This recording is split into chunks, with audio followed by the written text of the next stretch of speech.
Assalamualaikum warahmatullahi wabarakatuh. Sebelumnya perkenalkan saya Lailatul Nabila akan mempresentasikan algoritma CNN dalam mata kuliah Big Data.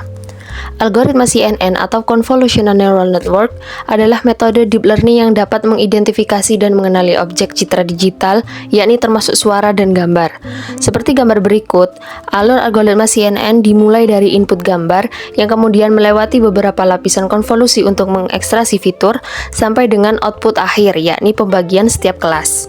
Algoritma CNN mempunyai banyak komponen. Komponen yang pertama, convolutional layer. Gambar di bawah ini merupakan proses dan rumus konvolusi dilakukan dengan menggabungkan filter atau kernel dengan input gambar untuk menghasilkan peta fitur atau feature map. Filter ini dirancang untuk mengidentifikasi berbagai elemen penting dalam gambar, seperti garis tepi, perbedaan warna, pola tekstur, atau detail tertentu. Komponen selanjutnya, activation function. Ada beberapa jenis activation function yang sering digunakan dalam algoritma CNN, seperti gambar di bawah ini, sigmoid, ReLU, dan lainnya. Menambahkan nonlinearitas, seperti ReLU, untuk meningkatkan kemampuan model menangkap hubungan kompleks. Tanpa fungsi aktivitas, model CNN hanya akan menjadi kombinasi linier dari input, sehingga tidak dapat menangkap hubungan atau pola yang kompleks dalam data. Selanjutnya, pooling layer. Pada langkah ini, mengurangi dimensi data serta dan mempertahankan informasi penting. Hal ini membantu membuat model lebih efisien, mengurangi overfitting, dan mempertahankan fitur utama dari data. Mungkin lebih tepatnya hanya mengambil inti dari data tersebut. Bagian ini merupakan lapisan dalam CNN yang menghubungkan semua neuron dari lapisan sebelumnya secara penuh. Lapisan ini bertugas menggabungkan fitur-fitur yang telah diekstraksi oleh lapisan sebelumnya untuk membuat keputusan akhir, seperti menentukan kelas dalam tugas klasifikasi. Seperti yang terlihat pada gambar, fitur yang diekstraksi diterjemahkan menjadi probabilitas output. Misalnya, menentukan apakah gambar termasuk kategori dog atau anjing, cat atau kucing. Proses ini memastikan hasil klasifikasi sesuai dengan fitur yang ditemukan dalam data input. Baik, berikut contoh kasus yang dapat saya sampaikan. Jadi, gambar di bawah ini merupakan seekor kucing dan gambar seekor anjing yang telah dikonversi ke dalam format grayscale. Gambar ini memiliki ukuran 6x6 pixel. Pada slide selanjutnya, jadi pada contoh kasus ini saya memiliki dua filter kernel untuk masing-masing kedua gambar, yakni gambar 1 gambar kucing dan gambar 2 gambar anjing. Selanjutnya, seperti gambar di bawah ini, contoh gambaran atau alur untuk contoh kasus pada kedua gambar.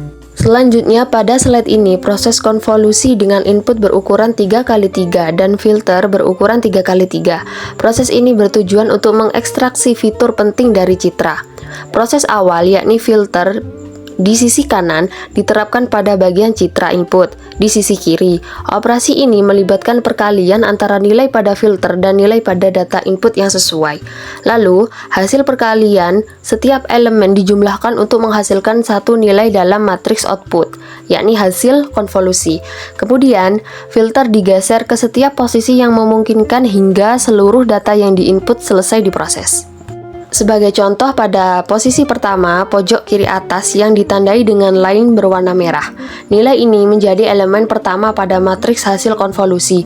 Proses ini diulang untuk semua posisi filter hingga terbentuk matriks output lengkap, seperti yang terlihat pada bagian kanan slide. Selanjutnya, proses yang sama juga dilakukan, tetapi menggunakan filter kernel yang kedua, dengan cara hitungan yang sama. Selanjutnya, pada slide ini, proses dilakukan dengan gambar kedua, yakni gambar anjing dengan filter kernel pertama, dan dilanjutkan juga dengan menggunakan filter kernel yang kedua. Selanjutnya, aktivitas ReLU adalah menggantikan semua nilai negatif menjadi 0 dan mempertahankan nilai positif, seperti rumus berikut. Fungsi ReLU dari X sama dengan nilai maksimum antara 0 dan X. Contoh, pada output konvolusi G1, F1, dan F2, yakni G1 sama dengan gambar 1 kucing, F1 filter 1, dan F2 filter 2. Semua nilai negatif diganti dengan 0 sehingga menghasilkan matriks baru seperti yang ditunjukkan di kolom ReLU G1 F1 dan ReLU G1 F2. Kemudian, proses yang sama juga dilakukan aktivitas ReLU pada gambar 2, yakni pada gambar anjing, dengan filter 1 dan filter 2. Selanjutnya, fully connected layer. Dalam layer ini, setiap output dari pooling layer sebelumnya dihubungkan dengan bobot dan bias untuk menghasilkan prediksi. Singkatnya, proses ini menggabungkan input polling, bobot, dan bias untuk menghitung skor akhir bagi setiap kelas, yang nantinya akan digunakan untuk klasifikasi akhir.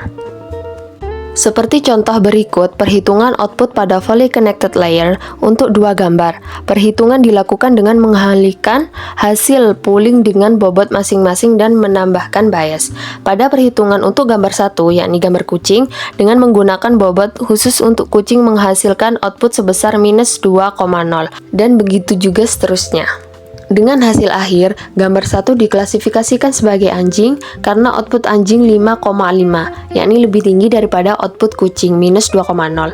Gambar 2 juga diklasifikasikan sebagai anjing karena output anjing 5,3 lebih tinggi dari output kucing minus 1,9. Proses ini menunjukkan sebagaimana fully connected layer menggabungkan bobot dan bias untuk menentukan prediksi akhir dari jaringan syaraf. Slide berikutnya, softmax. Softmax adalah fungsi yang digunakan untuk mengubah nilai output menjadi probabilitas. Pada perhitungan gambar 1, yakni gambar kucing, nilai softmax menunjukkan probabilitas kucing sebesar 0,055% dan anjing sebesar 99,945%. Hal ini berarti gambar ini lebih cenderung diklasifikasikan sebagai anjing. Pada perhitungan gambar kedua, yakni gambar anjing, probabilitas kucing adalah 0,075%, sedangkan probabilitas anjing adalah 99,925%. Berdasarkan perhitungan softmax, gambar 1 dan gambar 2 lebih mungkin diklasifikasikan sebagai anjing dengan probabilitas tinggi mendekati 100% untuk kategori tersebut.